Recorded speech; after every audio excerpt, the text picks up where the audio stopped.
خداوند کے زندہ پاک کلام میں سے احبار کی کتاب اس کا 22 باب نذرانوں اور قربانیوں کی پاکیزگی۔ اور خداوند نے موسیٰ سے کہا، ہارون اور اس کے بیٹوں سے کہہ کہ وہ بنی اسرائیل کی پاک چیزوں سے جن کو وہ میرے لیے مقدس کرتے ہیں اپنے آپ کو بچائے رکھیں اور میرے پاک نام کو بے حرمت نہ کریں۔ میں خداوند ہوں۔ ان کو کہہ دے کہ تمہاری پشت در پشت جو کوئی تمہاری نسل میں سے اپنی ناپاکی کی حالت میں ان پاک چیزوں کے پاس جائے جن کو بنی اسرائیل خداوند کے لیے مقدس کرتے ہیں، وہ شخص میرے حضور سے کاٹ ڈالا جائے گا۔ میں خداوند ہوں۔ ہارون کی نسل میں جو کوڑھی یا جریان کا مریض ہو،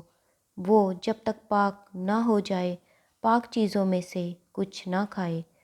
اور جو کوئی ایسی چیز کو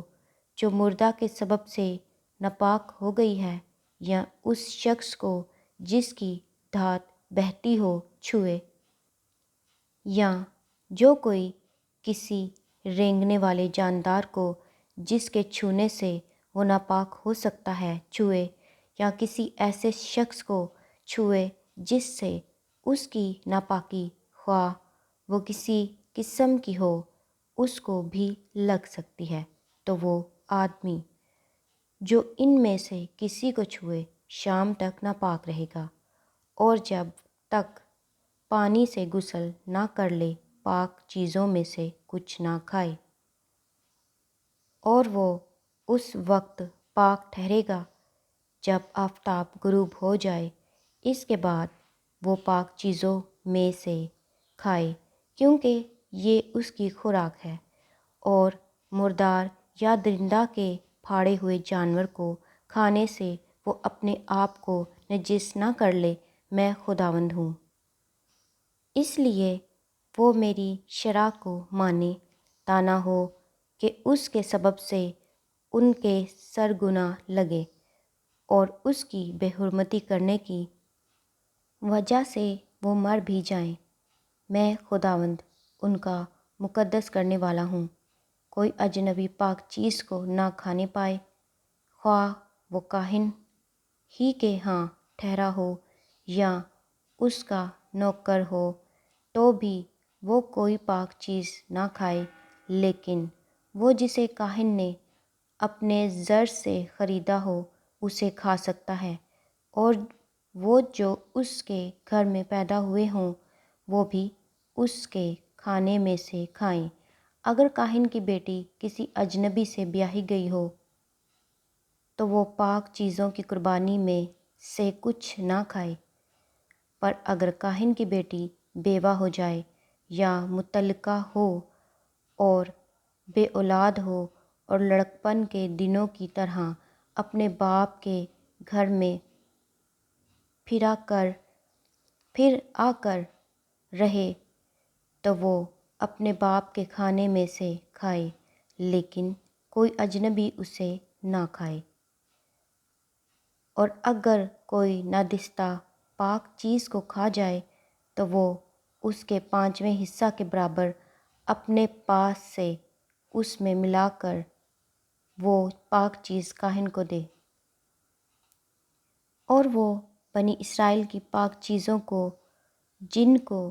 وہ خداوند کی نذر کرتے ہوں بے حرمت کر کے ان کے سر اس گناہ کا جرم نہ لا دیں جو ان کی پاک چیزوں کے کھانے سے ہوگا، کیونکہ میں خداوند ان کا مقدس کرنے والا ہوں۔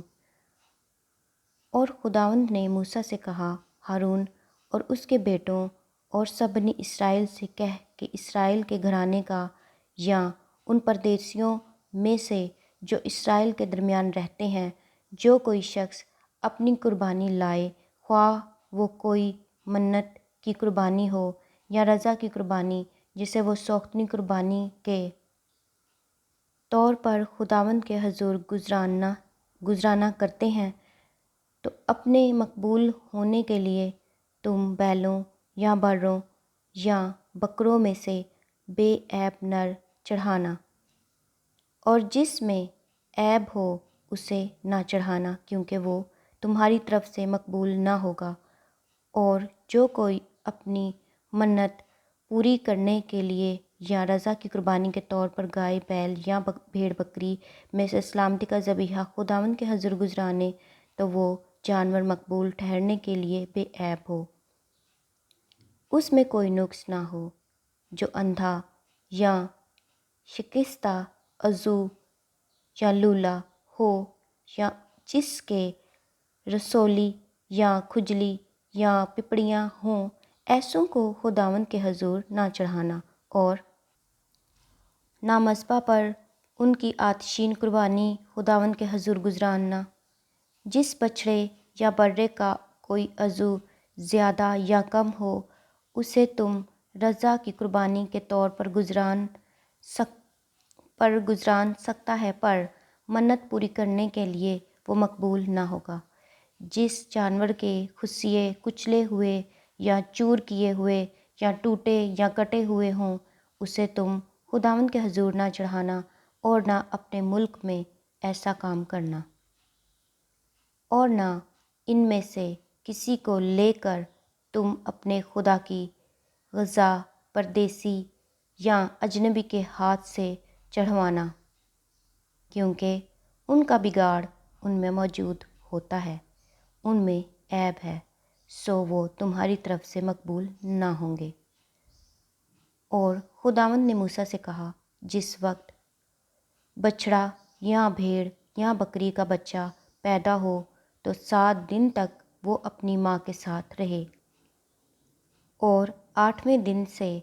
اور اس کے بعد سے وہ خداوند کی آتشین قربانی کے لیے مقبول ہوگا۔ اور خواہ گائے ہو یا بھیڑ بکری، تم اسے اور اس کے بچے دونوں کو ایک ہی دن ذبح نہ کرنا۔ اور جب تم خداوند کے شکرانہ کا ذبیحہ قربانی کرو تو اسے اس طرح قربانی کرنا کہ تم مقبول ٹھہرو، اور وہ اسی دن کھا بھی لیا جائے۔ تم اس میں سے کچھ بھی دوسرے دن کی صبح تک باقی نہ چھوڑنا، میں خداوند ہوں۔ سو تم میرے حکموں کو ماننا اور ان پر عمل کرنا، میں خداوند ہوں۔ تم میرے پاک نام کو ناپاک نہ ٹھہرانا، کیونکہ میں بنی اسرائیل کے درمیان ضرور ہی پاک مانا جاؤں گا۔ میں خداوند تمہارا مقدس کرنے والا ہوں، جو تم کو ملک مصر سے نکال لایا ہوں، تاکہ تمہارا خدا بنا رہوں۔ میں خداوند ہوں۔ خداوند کے زندہ پاک کلام کے پڑھے اور سنے جانے پر خداوند کی خاص برکت ہو۔ خدا کا شکر ہو، آمین۔